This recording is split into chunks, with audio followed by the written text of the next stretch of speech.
This film has everything. And just does everything right. Here we go.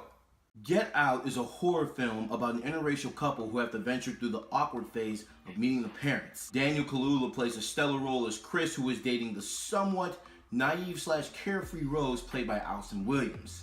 Lil Rel Howery rounds out the cast as the comic relief and the outside looking in voice of reason. Meeting another race of the parents of the girl you are dating goes just about as well as you'd expect. A bad joke here, a couple of photos of the family and their history there, all having to do with my race, even though we don't have to talk about it, but we do anyway. Just the goofy stuff. Since they bursted onto the comedy scene, we all knew that Key and Peele were not only the funniest comedy duo on TV, but also the most woke comedy duo on TV. The realism in their sketches is what always made the comedy the most enjoyable thing ever, whether it was about race or sports or bullying or whatever they wanted, basically. The realism that is understood here by first-time director Jordan Peele is what makes the film work.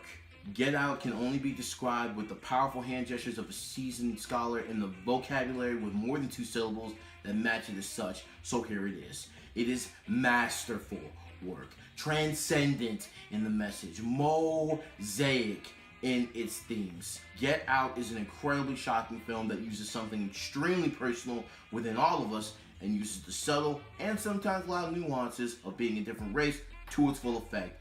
In this case, a black man dating a white woman. This movie is terrifying. It was normal at first, but as a black man, it's personally taking all of the fears and doubts about dating a white woman and amplifying them into some seriously scary stuff.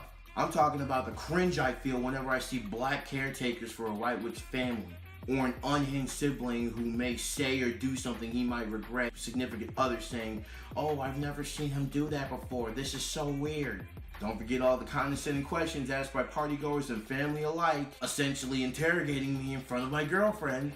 And that's not even the scary part of the movie. Every scene in that house sets a somewhat ominous tone, telling you that something may be wrong with what's happening currently, but then again, maybe nothing might be happening at all.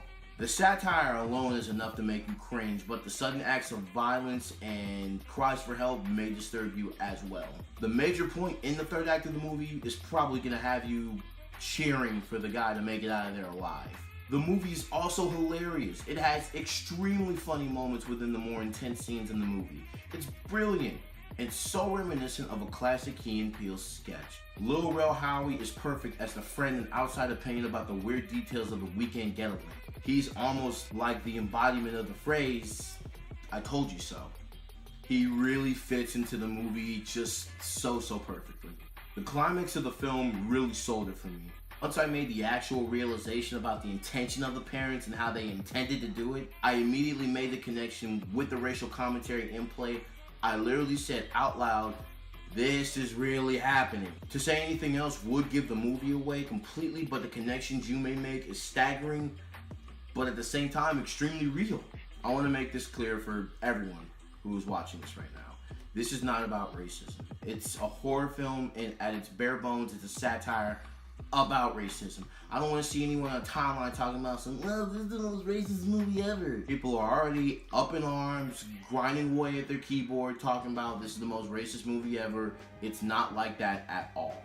This film is the perfect blend of satire and horror.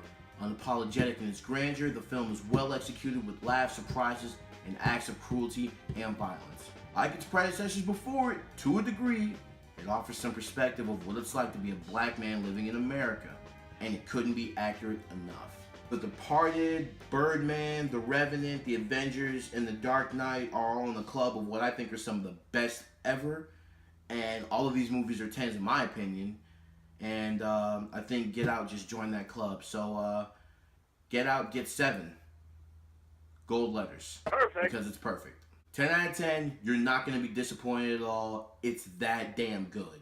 Law of Averages states that technically I should have seen and reviewed a bad movie by now, but we're going to hold off on that for just one more week. Then we can start the roasting session. But until that time,